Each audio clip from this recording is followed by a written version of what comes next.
Good afternoon, everybody. Welcome to today's Jewish Gen Talk about genealogical resources in Israel with Rony Golan, our guest speaker. We are very glad that you're here. We'll get started in about a minute. And in the meantime, please post in the chat, as we always ask. Please post in the chat where you are logging in from, and we will get started shortly.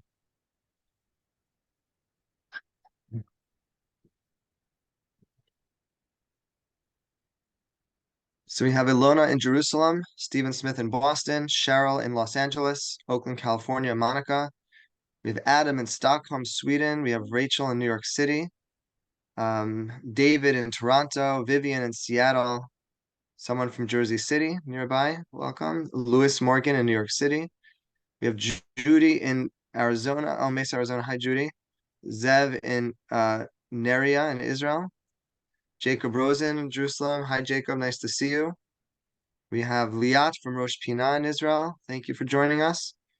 Trudy from Fort Myers in Florida. We have Renee Steinig. Thank you for joining us, Renee. Paulette Bronstein in Miami. Thank you.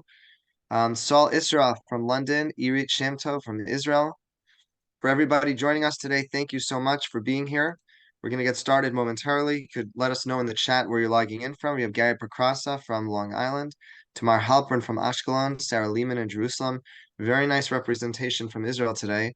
We have Carol Hoffman in Tel Aviv. Carol, so nice to see you. Victoria Fish says hello to all of us. We say hello back. We have Vivian Khan, Santa Rosa. Welcome, Vivian. So glad you're with us. We are David in Muncie, my old stomping grounds. Gary Regev from Israel, but currently in Irvine. Thank you for being with us. Okay, everybody, welcome to today's Jewish Gen Talk. We are so glad you're with us. My name is Avram Grohl, and I oversee Jewish Gen, which is the Genealogical Research Division of the Museum of Jewish Heritage, based in Lower Manhattan in New York City. Today's talk is part of our ongoing series of Jewish Gen Talks, Jewish educational webinars, which we offer throughout the year, usually every Wednesday in the fall and in the spring. Today, we are very privileged to be joined by Rony Golan, who is going to speak about genealogical resources in Israel, which is something that we've wanted to do for a long time, and particularly during these times. A little bit about Rony. He was born in Israel. He's a lawyer and professional forensic genealogist. He taught law at Hebrew University in Jerusalem for many years. And please God, as soon as the war will be over, will teach law at Tel Aviv University. He is a member and legal advisor of the International Institute of Jewish Genealogy and the Paul Jacobi Center in Jerusalem. Rony will be taking questions at the end of this program. Please post in the Q&A section, which you can access by clicking the Q&A button on the bottom of your screen. And that way we'll be able to go through the questions at the end of the program. You can use the chat to communicate with each other, to say hello, to make contact, but we're not going to be looking through the chat for questions. So please make sure you post them. Thank you, Rony, for letting us record this program. We really appreciate it. That will go on Jewish Gen's YouTube channel, at some point following the program, hopefully within the next couple of days. And finally, just a note that we are very mindful of the situation in Israel and what our collective family there is going through. And I actually was in the DC yesterday. I was able to go to the rally with so many hundreds of thousands of people who were there in support of Israel. And because of that, Jewish Gen is always trying to do in its own small way something for Israel and to make sure that we remain continually focused. So the proceeds of this program, I'd like to thank everybody who donated. 100% of all the donations that came in for Rony's program are going to be donated to the Barzilai Medical Center in Ashkelon in southern Israel. And so we thank everybody for their support. So without further ado, Rony, I'm going to pass over to you. I'm going to turn off my video, but if you need any help, I'll be here. I won't be on video. Okay, Rony, thank you so much. Thank you for this warm welcome. And I'm grateful for all the attendees for attending this talk at these complicated days. I would like to speak tonight. Well, it's tonight because it's past 9 p.m. in Israel. I would like to introduce to you some unconventional resources in Israel. Of course, I will deal with some of the conventional, And I will use a presentation, and I will try my best to give a few demonstrations along our talk. So I hope that you will be able to see my screen. And when we're talking about research in Israel, we should always bear in mind that this piece of land changed hands over the years. And I would like to focus on three major periods. The first one, which was a long one, was the Ottoman period. The Turks ruled Palestine, Israel from 1516 to 1917. And they left some of their marks here in Israel, and we can trace some of them. The British rule started actually in 1917 when General Allenby entered as an army in the First World War, and only in 1922 Britain got the mandate over Palestine, and it ended in 1948. And the British added a layer of their legislation and their marks in Palestine. And of course, from May 1948, we have the independent state of Israel, which of course gives us a lot of genealogical resources. And the main obstacle when we are dealing with research in Israel for the non-Hebrew speakers is the fear from the Hebrew, and of course the inability to go over many documents. So I would like, it's not an Hebrew course, and Vivian Khan is present. We gave a few talks about a short course in Hebrew. So the Hebrew alphabet is composed of 22 letters, and some of them, 5 letters, have a final form, meaning when this letter appears as the last letter in a word, it has a special form. And of course, you all know that we have vowel symbols. We don't have vowels as letters. We have dots and dashes, which clarify the pronunciation. If you are confused by the Hebrew alphabet, please bear in mind that we have a Hebrew calendar, which is lunar, as opposed to the Gregorian calendar, which is solar. And whenever we deal with research about Jews or Jewish life, we may encounter Hebrew dates, and we have some tools to help us understand and figure out what is the Gregorian date. So I brought here 2 tools. One is, of course, by our colleague Stephen Morse, and the other is a JewishGen info file that you are welcome to read. It's very interesting, and it gives you some tools to convert dates. And of course, tombstones are always a genealogical resource. And how to read a Hebrew tombstone, we also have an info file on JewishGen, which you are welcome to read. But let us not forget that we have Google. And whenever you browse with your browser, we have Google Translate. And here you can see a tool that appears on your toolbar in Google that you can insert a command that lets your browser translate the Hebrew pages into English, and they will be shown on your screen in the language that you prefer. So just do that, go into Tools in Google and choose Translate, and then choose the languages that you wish. And so let's go into the Turkish period. if you remember, the Turks were here from 1517, and from this period we have some records, and the most important one is the Montefiore endowment, Montefiore censuses. Montefiore came to Palestine 5 times. He visited Palestine 5 times, if I'm not mistaken. And in each and every year of his visits, a census of the Jews in Palestine was taken. And these censuses are now accessible online. And I would like to show you how to access them and to give you an example.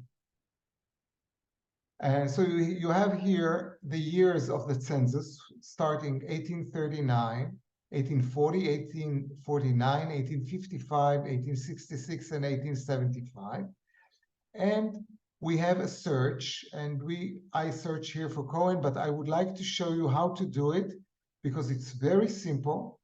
You click on the and you get here censuses, search,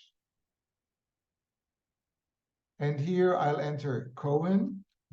But of course you can enter a full name. For the demonstration, I chose Cohen. Scroll down to go, and we'll get some responses. Let's take the first one. It's from 1839. It's Abraham Cohen, aged 40, married, male, born in Rhodes, Greece. He arrived at Palestine at 1822. He's a donkey driver. He's poor. And he is a Cohen.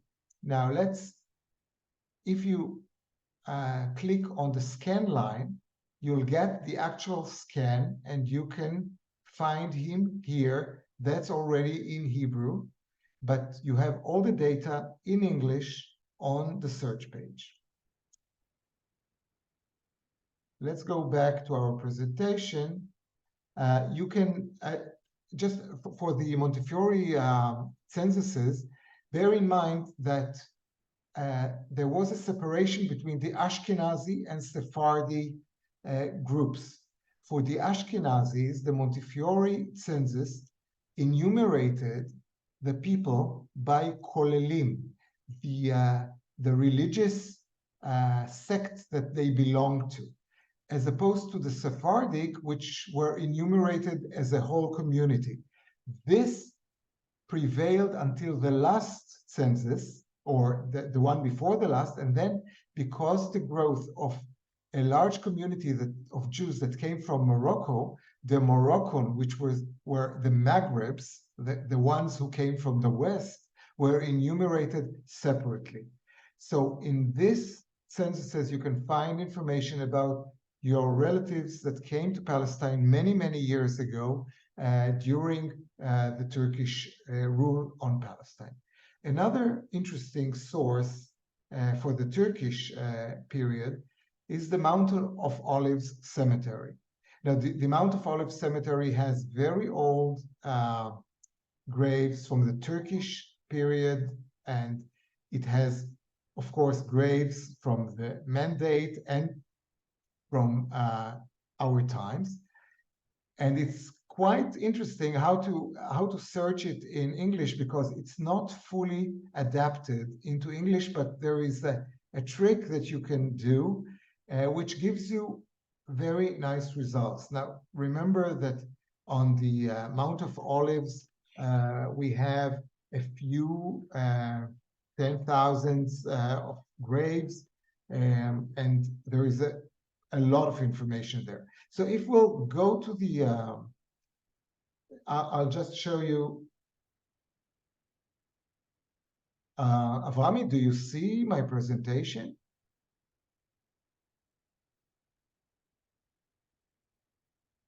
So this is one of the results for a lookup at this site of the Mount of Olives.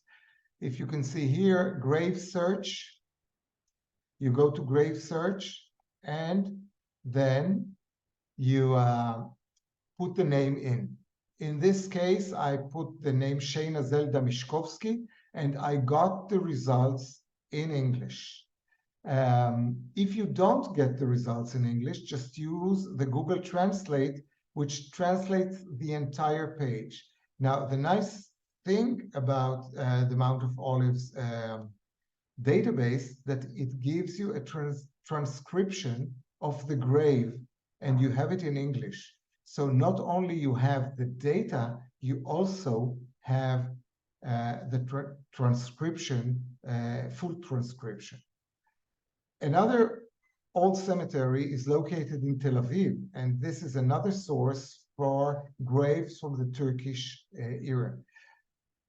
Tel Aviv Old Trumpeldor Cemetery has old graves, not so old, but from the Turkish grave. And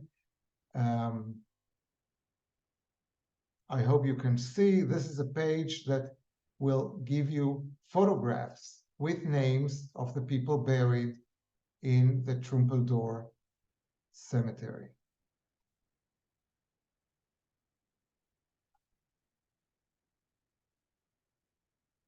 Other resources for the Ottoman period you may find in the historical Jewish press, which I will deal with and will demonstrate a little bit later. And if you go to IGRA, the Israel Genealogy Research Association, they have a large collection of resources from the Ottoman era, and they are all on this link that you can find here. I would like to go further to sources for the British period. And one of the main sources is the Israel State Archives, ISA.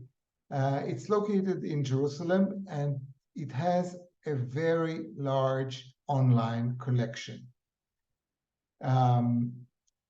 We have immigration lists on the site of the Israel State Archives. We have naturalization files with photos of people who naturalized in Palestine during the British rule. And we have many marriage and divorce records and lots of other resources, such as building requests, weapon requests, reports on police investigation, etc. It was believed many years ago that when the British left Israel, they took some of the files with them, but now we know that many of the files are present. I would like to show you one of the naturalization files and to draw your attention to some information that we many times skip. So you will find the name of the spouse there and the place and date of birth, entry dates to Palestine, which I will demonstrate, and the port of entry, names of children, and most important, names of 2 acquaintances and their addresses. And there are many notes made by the British clerks on these files. So this is the search screen. I typed Andor Eisdorfer. And let me try and do it online. I would like you to see how it is being done. I would like to ask Irit to tell us if you can see the search. Ronnie, and when you go onto the internet, it looks like that's not popping up. You have to share your internet window, your internet browser. I'll do it. Can you see it now? Yes. Okay, so this is the Israel State Archives site. It's in English. If for some reason you got the Hebrew site, here you can change the language. You see, if I got to the Hebrew site, English will turn over. And I will type here, Andor Eisdorfer. Click enter. You get 45 files out of 79 entire results, 34 documents. The first one is my hit. It's Eisdorfer Andor. The site will mark in yellow your search criteria. And here, the problem is, of course, that many of the text is in Hebrew. But if you go into the file, you can browse and see the entire file. Now, and you can download it or print it here. Here is the download and here is the print. Now let's go over the file of Mr. Eisdorfer. It begins with a general page of the archive. This is a contemporary page. And this is the application for Palestinian citizenship. It has his name, his wife's name, Margit Weiss. She was born, her maiden name is Weiss. And if you go to the second page, it will mark their previous passports. It says that applicant Hungarian passport, number so-and-so, issued in Budapest, and the date, and this of his wife's. And then go on, and you'll see their frontier control exit stamps and their entry into Palestine. Here, you see that he entered Palestine at HA, which is Haifa, on September 9th, 1935. And bear in mind that we are in Israel. The day is first, the month is second, and the year is at the end. And she came with him. So this will lead us to the immigration list that we can find too. And it gave us his Hungarian passport number and his citizenship. Now here, you can see that his wife's canceled Hungarian passport was rendered too. And then you can go on, and this is a receipt that he got the papers. And there are this note here in Hebrew, in this case, is a letter they sent him to get his citizenship certificate. And the important thing is that it has his address here. And don't leave this paper. Go on. Here, this is his citizenship certificate with photographs of him and his wife. And if he had children, not always we have picture of his children. And now we come to details about the applicant. Let me turn it over for you. Okay, it does it. The important thing here, it says where he was born. And in this case, it says both in Hebrew and in English, Patroha, Hungary. So here with this paper, you have his place of birth. Now, each and every applicant had to render a few pictures, photos, you have it here, and to fill a questionnaire. And you have it always, both in English and in Hebrew. So here he gave his date of birth, where he was born, and the same particulars for his wife. And in case there were children, the names of the children and where they were born to. Here you have the two acquaintances that he knew and knew him. This sometimes gives us hints about family members. Each applicant had to give two acquaintances that could testify that he was he or she were at least 2 years in Palestine. So this is an example of a naturalization file.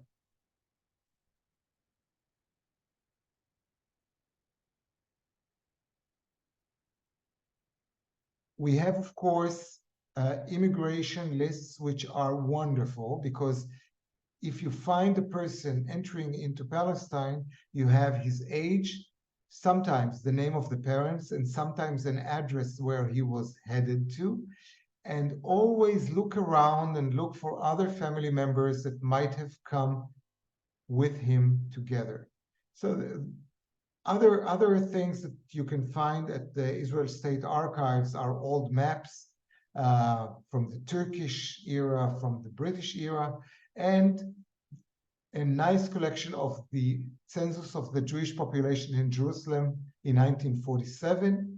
Here, this is an example of one of the cards from the 1947 Jewish census. If you had family in Jerusalem in 1947, you must have it.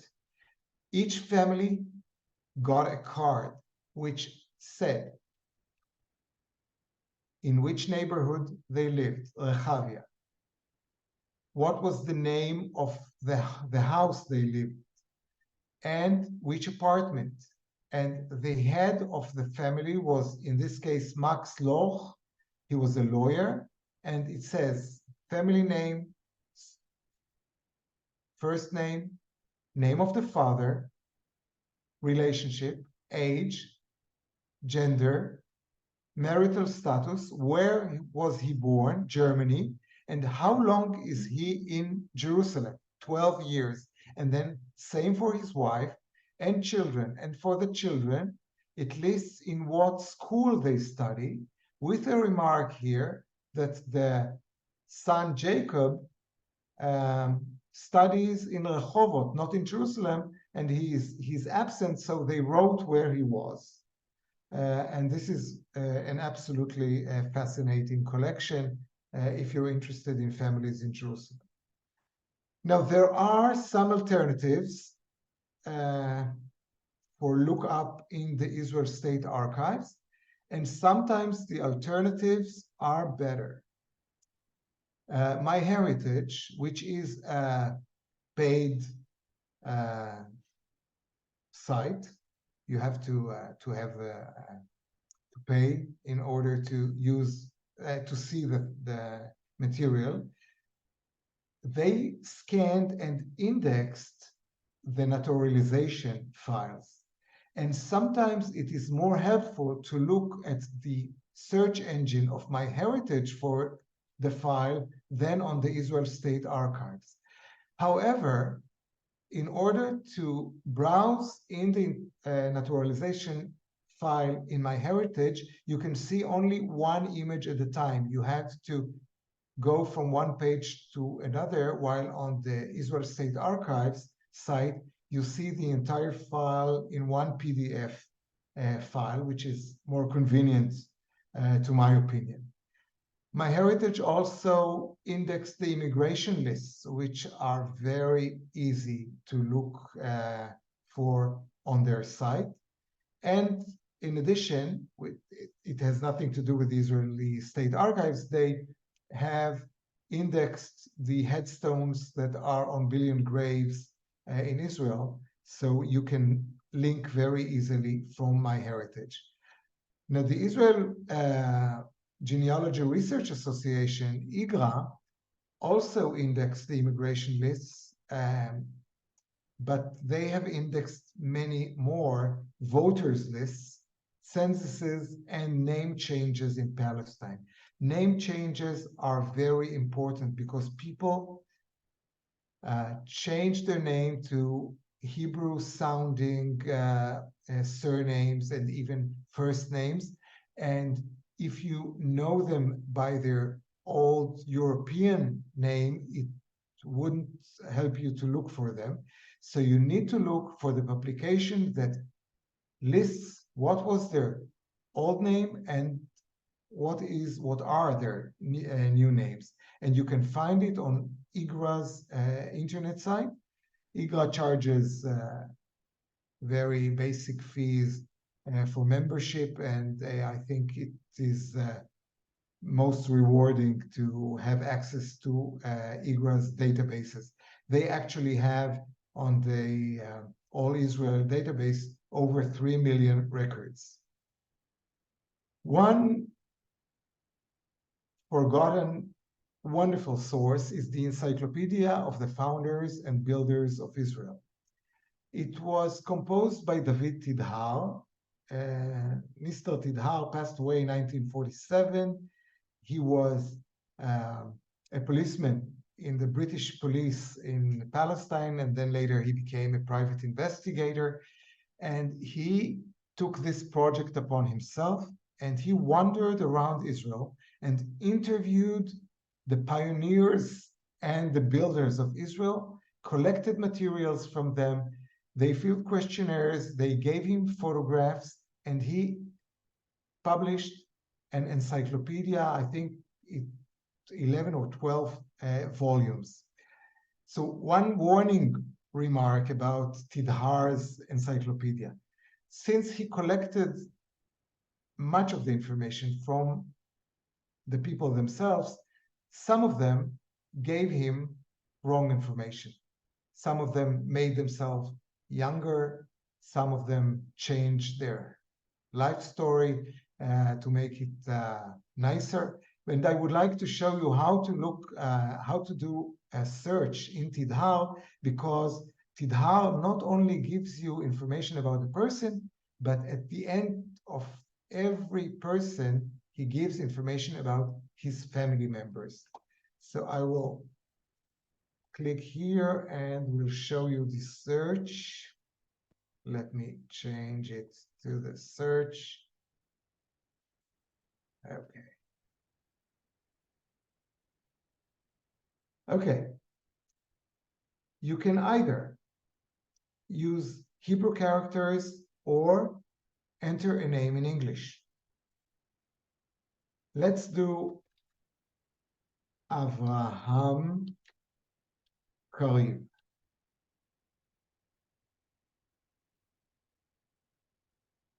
I got 2 results.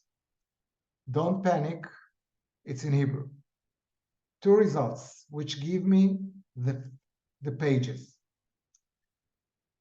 If I don't know to read Hebrew, what I can do is click on the page. Oops.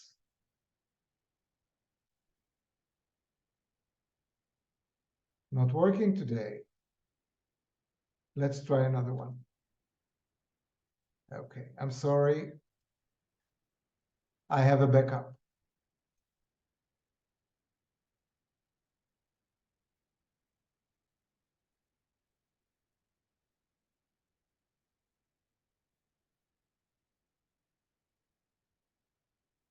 I hope you can see that. Irit, can you see that? Yes, we could see that. Okay, so this is the search screen. You can either type here in Hebrew letters. As soon as you click on it, the keyboard, the Hebrew keyboard will open. So you can just click on the letters and it will come here and do a search, or type an English name here, it will do the search. I clicked on Avraham Kariv. I got this result, and look here, I got it in Hebrew. I have a scan of the page, and it has here a line, translate this page using Google Translate. And if you click on it, you'll get it instantly in English. And at the end, so it says that he was born in Slobodka in 1900, which is not true. And he was a poet and a writer and a publicist. And at the end of this section, it says his wife is so-and-so, her father is so-and-so, and the names of his children is so-and-so. So Encyclopedia Tidhar is really a wonderful resource if your relatives lived in Palestine until 1947, because it stopped in 1947. Another nice resource, often forgotten, is Logan Kleinwachs's genealogy indexer.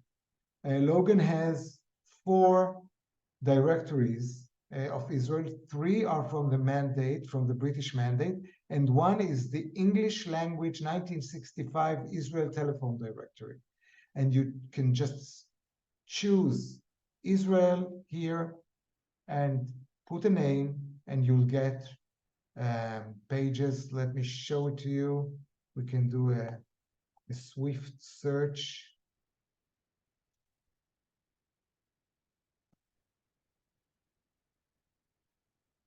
let's again, let's take Grove. We're looking in Israel. You should choose Israel here.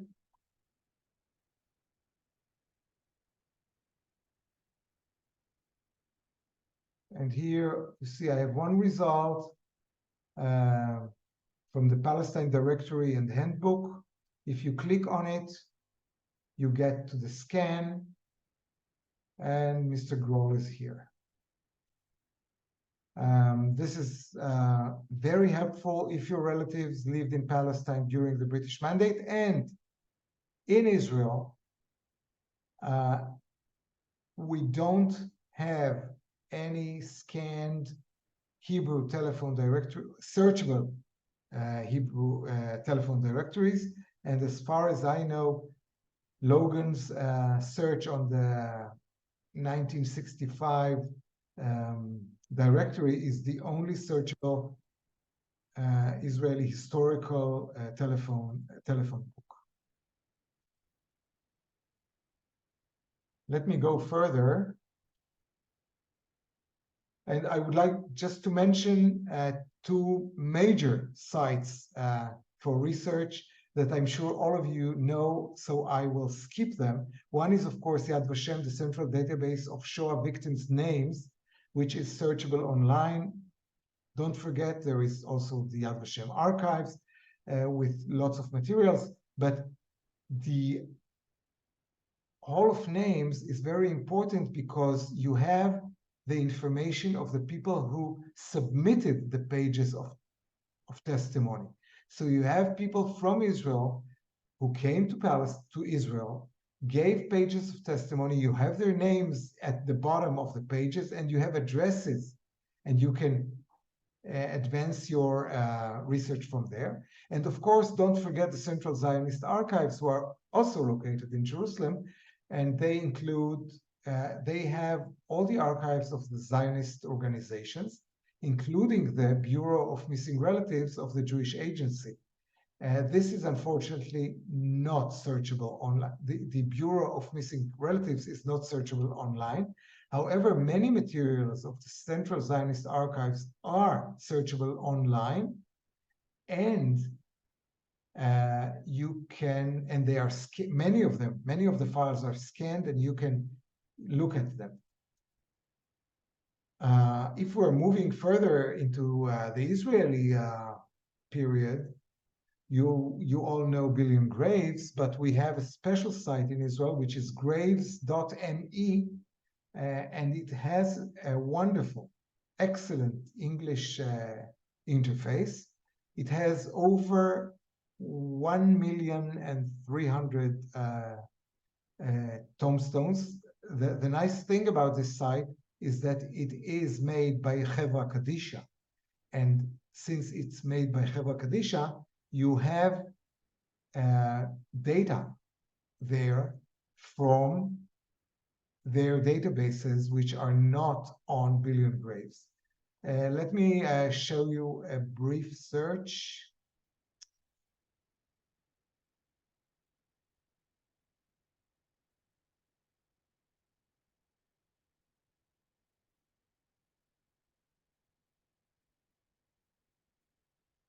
I'm looking for my uncle, Imre Gal. Okay, but let's first take a look. You have here Hebrew, English, and Italian. And I'll show you something very nice about it. I'm looking for Imre Gal. I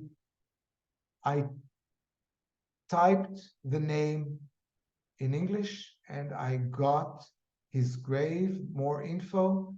You have here the entire Matzeva. You have the location, and if you click here on more information, you have the exact location. And why is it so special? Because on my uncle's grave, it says that his father was Chaim Mordechai. This is what the family wrote. But here it says that he is the son of Martin, which is the way he listed his father's name in the Israeli population database. So here you can link between different names. Let me go back to my presentation.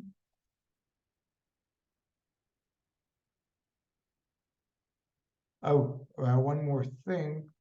Avami, do you see the presentation? Because I lost it. Yes, it's here. It's not in full screen mode, but I see the presentation.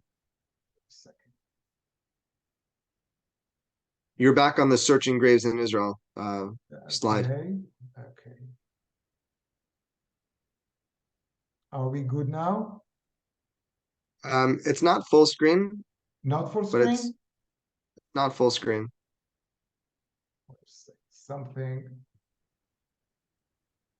Something went wrong here.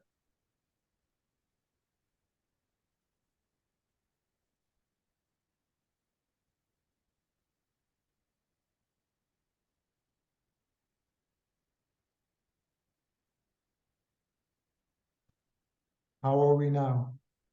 There you go. Perfect.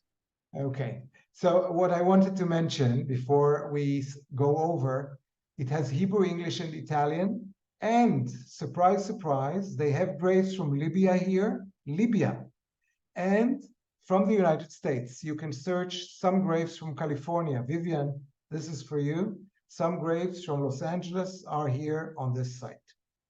Okay, so this is my uncle, and let's go to the Israel National Library. We have a new building with many, many, many genealogical resources, but I would like to point your attention to a consolidated search engine that the National Library has, which allows us to do search on many, many archives in Israel. And here I demonstrate a search that I have made. I've asked for Kfar Hasidim, and I got results from Bialik House Archive, from Eged, which is transportation company. They have an archive. I got the results from them, and from Yosef Aricha archive.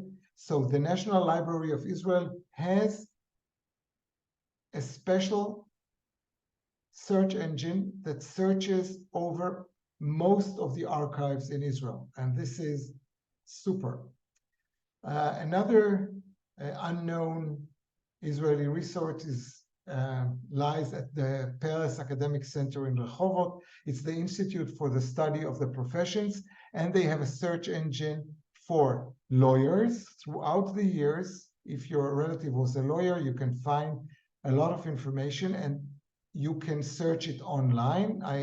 The search engine is here, and they have a very large collection about nurses and other professions.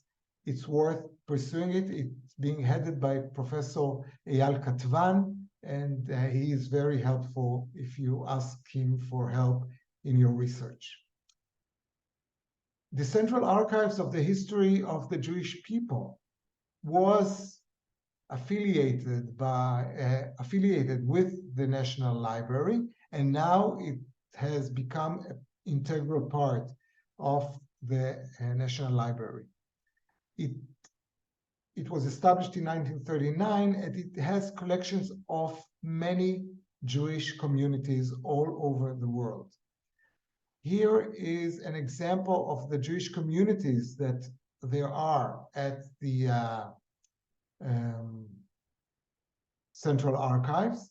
They are now moving from Givat Ram to the new building of the National Library, and you have here materials from China, Chile, Brazil, wherever. And some communities, they have large collections with even vital records. Let's go for a moment to see their list.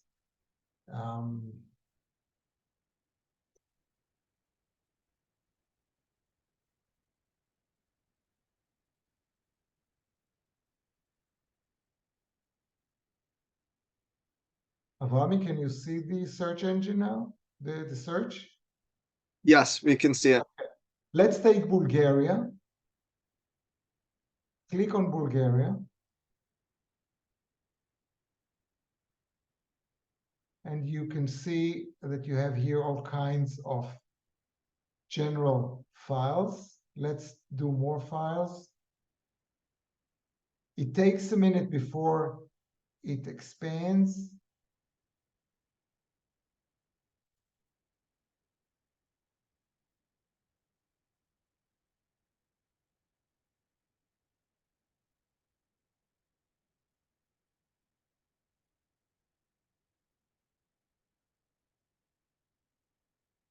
No, it's not happy with my research, never mind. But if you do this, you can find files that pertain to your research. Sometimes the files are not online and you have to go there, but at least you know what you're looking for. And it's very rewarding if you find materials that you look for. I found there for Bulgaria, I found ledgers of identity cards with full family details and photographs of people from Bulgaria. Okay, let's move on to the historical Jewish press.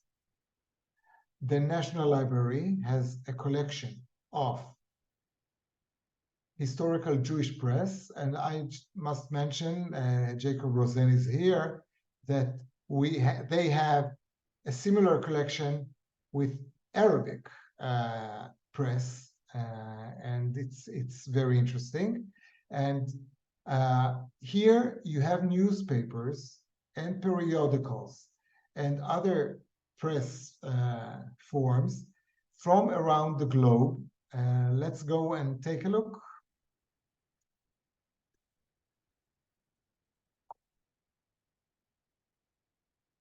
This is the page where you get to. Go to search and browse the newspapers here on the left.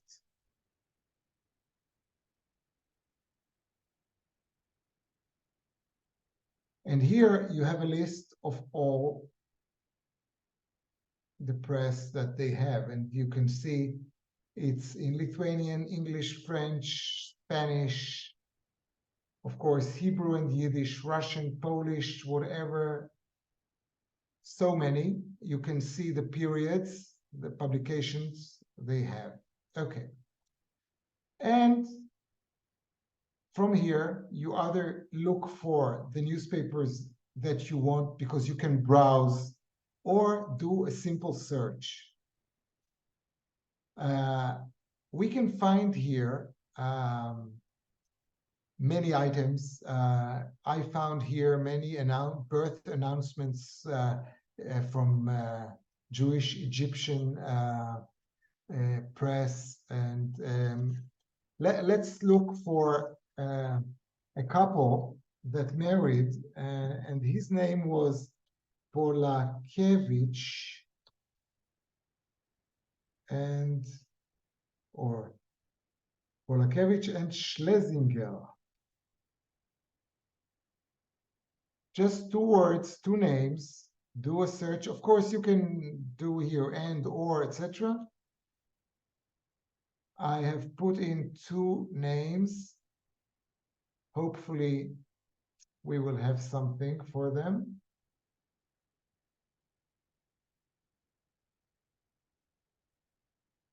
Okay, we have one result from the Palestine Bulletin from March 2nd, 1930.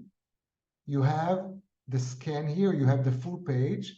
Mr. and Mrs. Louis Polakevich of Tel Aviv announced the marriage at Tel Aviv of their daughter Frida to Victor Schlesinger, son of so-and-so from Cairo. So such examples are very common here. You can find many social announcements, and you can also find deaths, accidents, and other reports. You can screen the results by decades or by languages. Very, very resourceful tool for our research. And just before we go to the questions and hopefully some answers, I would like to show you another exciting new site that we have in Israel, which is a film archive. Over 12,000 items were uploaded by the Jerusalem Cinematheque. And you can search by topics and by names, and it comes with a story. Many years ago, my mother said, well, you're such a talented genealogist. One of my friends told me many, many years ago in the 1960s that she saw me when she went to the film, to the cinema. She saw me at the news bulletin that was screened before the film. Can you find it for me? And for years, I couldn't find it until this site came, and I would like to show you how I found, after so many years, how I find my mother's and my mother on a news footage, and what a interesting surprise I found. So let's go to their site and do the search. Okay, so my parents live near Ashkelon at a region that is called Lachish. So I will just put a very general search criterion. And I have 5 archives results.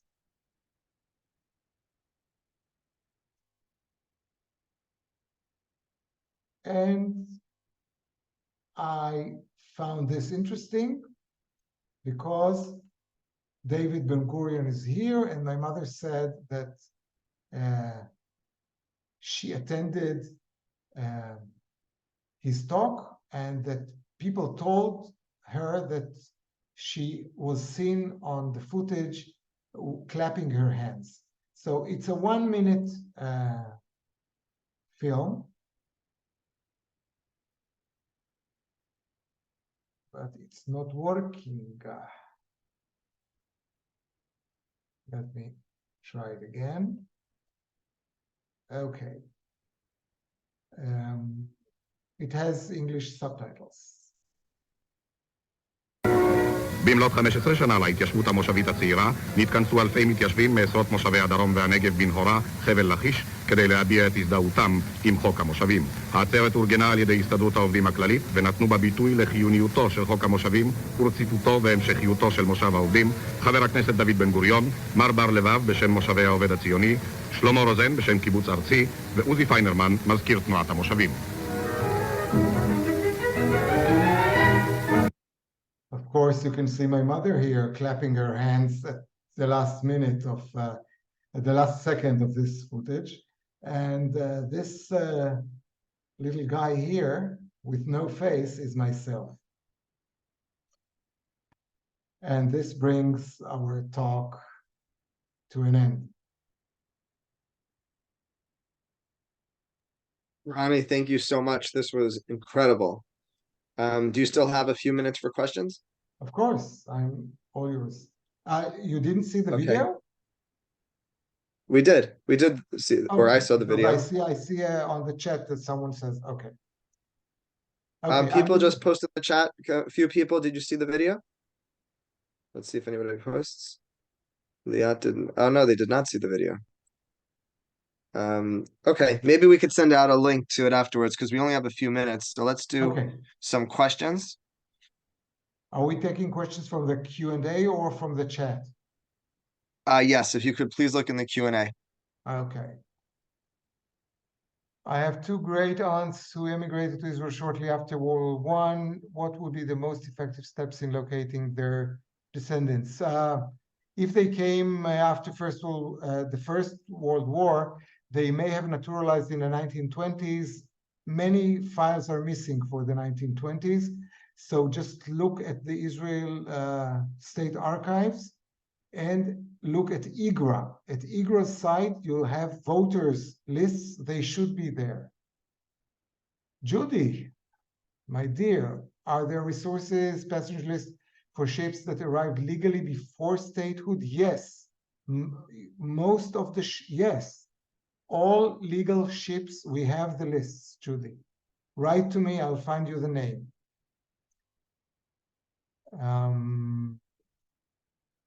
My great-great-grandmother came to Israel 1896 from Novogrodzhsk. Well, this is a very general one. Life in Jerusalem, again, you should find them on the graves sites or Mount of Olives, IGRA site for voters lists. You will not find them on immigration lists, which start only in 1919 with a few sporadic lists of American people who were deported by the Turks to Egypt in World War I. The Jewish calendar is not lunar, unlike the Muslim. Okay, we'll discuss this later, Susan.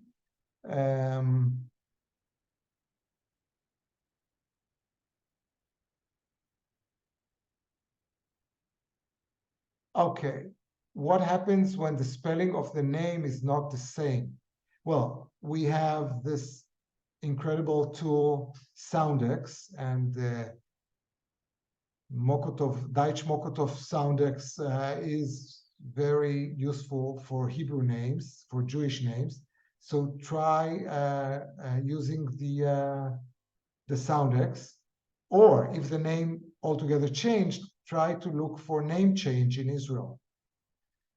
Iran, where all documents in the Israeli archives were uploaded, or should I? No, not everything have been uploaded. You should contact them. However, their index will indicate if it is scanned or not, if it's online or not. You can always ask for a document that was not put accessible to the public if you have sufficient reason to request it.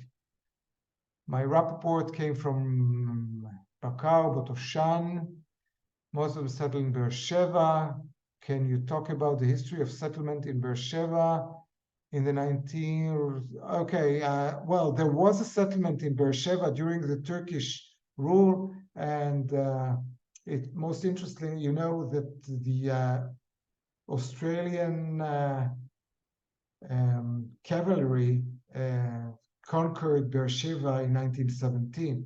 So there are very few resources about Beersheba, but write to me. We'll try what the name changes, what years of data are available on the IGRA site. IGRA is now doing a huge effort to map all name changes. I don't know the exact years that were covered already, but go into their site, they have this information.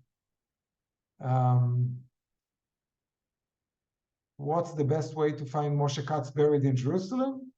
Look at Billion Graves, look at graves.me. You should find him. Or, of course, Mount of Olives, which is not covered by others. Leslie, I'm trying to find records of my parent, husband. Okay, this is a too specific question. There are many cemeteries that do not participate in the Graves project. Is there? Well, Iran, my Billion Graves claim, I'm not sure it's correct, that they have covered all the cemeteries in Israel and all the graves. But from my experience, I don't always find everything. I don't believe Graves have this mission to cover everything, but I hope they will. I hope they will. Elise, I'm looking for my father's siblings who was a female in... Okay, this is too particular.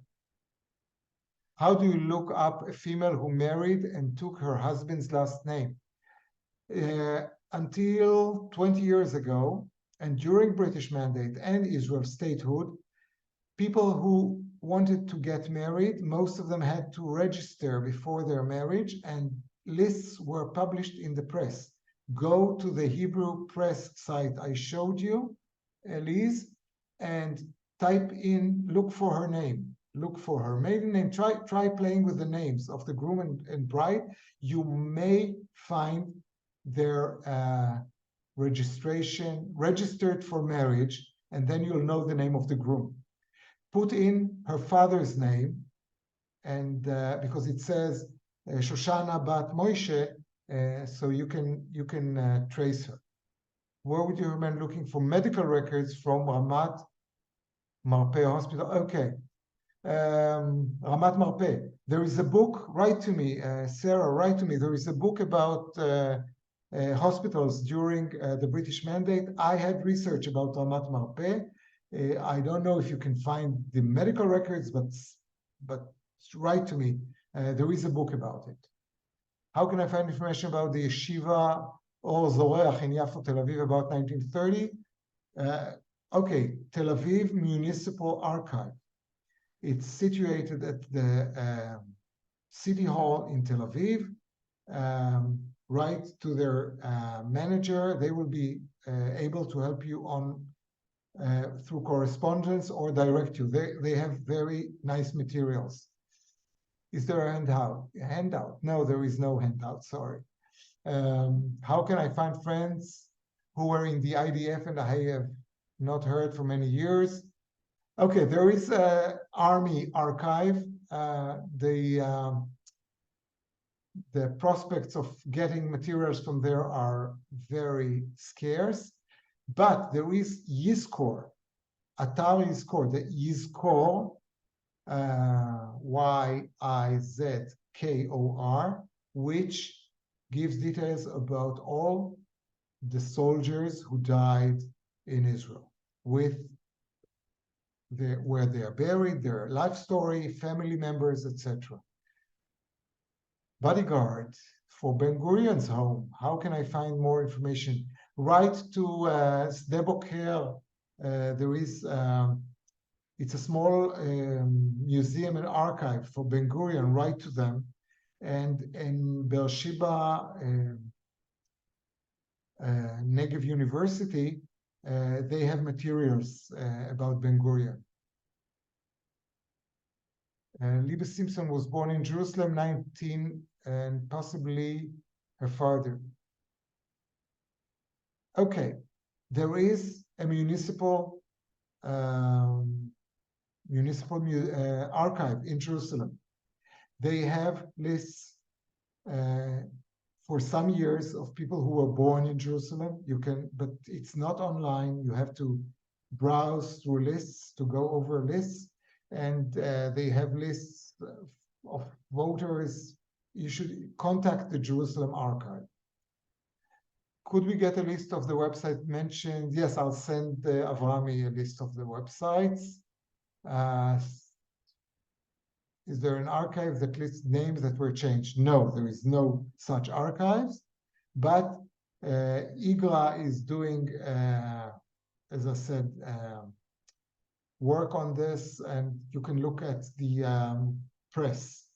Military records for the War of Independence. There is the Haganah Museum in Tel Aviv at Rothschild Boulevard. They have some materials about the War of Independence. Stephen Smith, does the State of Israel have any current censuses that can be researched? No. Sharon, I had a great grandmother went to Palestine to die and be buried around 1901. Do ship passenger? No, unfortunately, no ship lists for this period, and at least not that I know of. From Isfahan, she's buried in Jerusalem, but I have no records from any of the resources you mentioned. If she, well, you need to know when she died. If she came from Isfahan, I guess she's buried at the Mount of Olives, so you should dedicate your efforts there. Okay, and there is one more thing about burial in Jerusalem. In Jerusalem, there are about 20 or 30 burial societies. Sometimes you need to search, and if you know that she was Persian, the Persians had their own Chevra Kadisha. So you should contact them and try to figure out if they have information about her. Is there a list of displaced persons settling in Israel after the establishment of the State of Israel? Not such list per se of displaced persons, but you can gather the names from pages of testimonies, from passengers list, but not a list of displaced persons. My husband's aunt immigrated to Israel from Salonika and married in Israel. Her husband's name is something listed as Zulam. I have found their marriage. Yes, try again the sites of the burials and change the name all the time. So try playing with it, and you can in graves you can even add the name of the father, and in Haifa sometimes you can add the name of the mother. So it's tricky. My paternal grandparents illegally immigrated from Hungary. 1939, my mother's birth certificate does not list her mother's maiden name. She died in Haifa. Yes, if your grandmother immigrated under her maiden name, you should find her. There are lists of illegal immigrants, so-called illegal immigrants. If they were captured in 1939, they most likely were detained and then released after a few months based on the quota that was deducted from others. So they were released, and there is a list of their release, and her name should be there. Another thing, there might be an arrest warrant against her as an illegal immigrant. Try and look for it at the United States Holocaust Museum. They have some of the arrest warrants, and the Israel State Archives as well. Leah, I would like to find the ship that my great aunt Aliza Shidlovsky. Well, 1917, I'm sorry, I don't think there are lists for 1917. My grandparents came from Ukraine.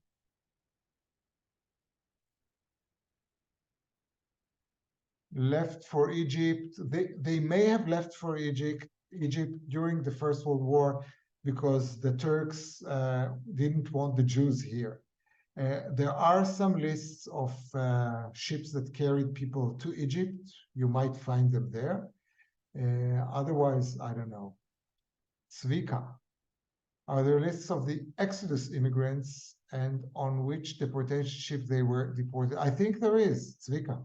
Zvika, go to the Athlete immigrants camp. They have an internet site which they list the illegal immigrants. They have lists. Yes.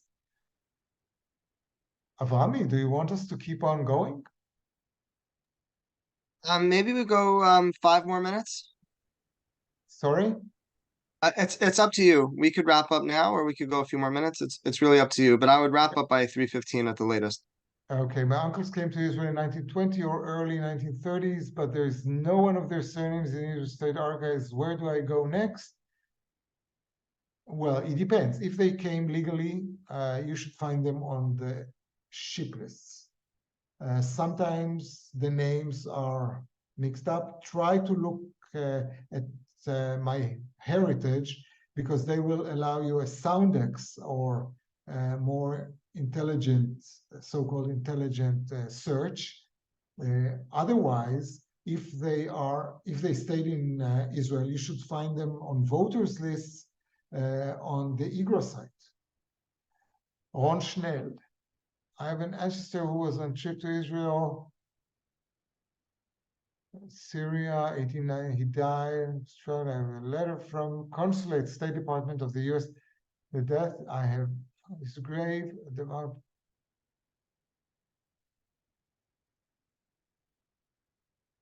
Ron, this is really chutzpah. You have so much and you want much more. I'm very much impressed from what you have.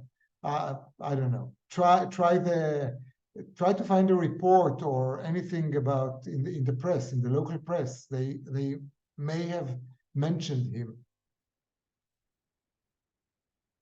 I found a document indicating that two cousins immigrated in 1957. However, the tracing department of Magen David Adom couldn't locate them. They suspect that they changed their surnames. What would be the best? Okay. Name changes, and they may have left Israel. But 1957 immigration lists are available. So try this. How check survivors Shoah other than Yad Vashem? Oh, this is a great subject for another lecture. Owlson Archives. Is there a history of the early years of Ramat HaSharon? Yes, there is. There is a book. I live in Ramat HaSharon. There is a book about the history of Ramat HaSharon. Write to me. I can scan some pages for you. Can you send out Rony contact information? Yes, Rony contact. I will show it in a minute. My parents immigrated to Israel in 1949. Where would I be able to see this information? Okay, so you are Livia. You are my cousin's cousin. So you write either to Orly or to me. My grandfather left Palestine. Livia, you are from Sweden. I know you. You're on my tree. I'm glad to see you. My grandfather left Palestine. Left Palestine. Are there? No, I'm sorry. We don't have any outgoing immigration lists. We are looking for them. We don't have them. Birth certificate for someone born during the Ottoman Empire? I don't really know. There are some papers from the Ottoman. You should consult someone more experienced about the Ottoman times than me. Where should I request? Ronnie, let's do one more question, I think. Okay.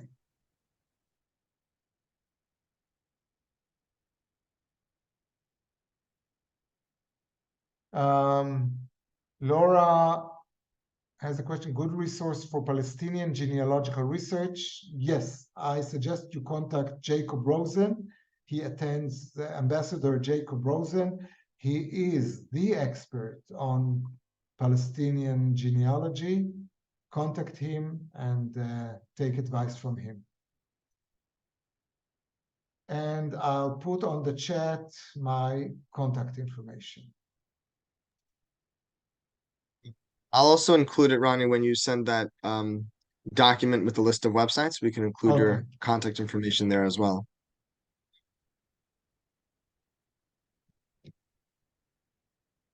Oh, I typed it in Hebrew.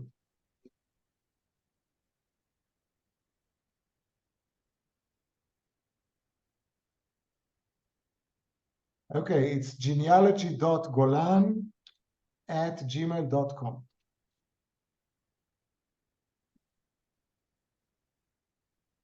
Here we go.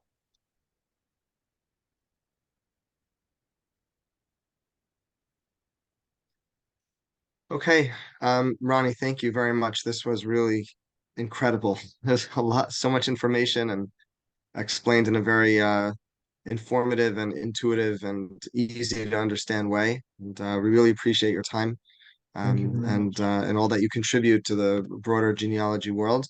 I'd like to thank everybody from around the world, particularly everybody in Israel who joined us today or tonight in Israel. We hope to continue our series of Jewish Gen Talks throughout the fall and the spring. Please stay tuned on the Jewish Gen discussion group and our social media pages, our blog, for information about the upcoming webinars. And until then, I wish everybody a wonderful week, a wonderful day, praying for the continued safety of everybody in Israel. Take care, everybody. Thanks again, Ronnie. Toda rabba.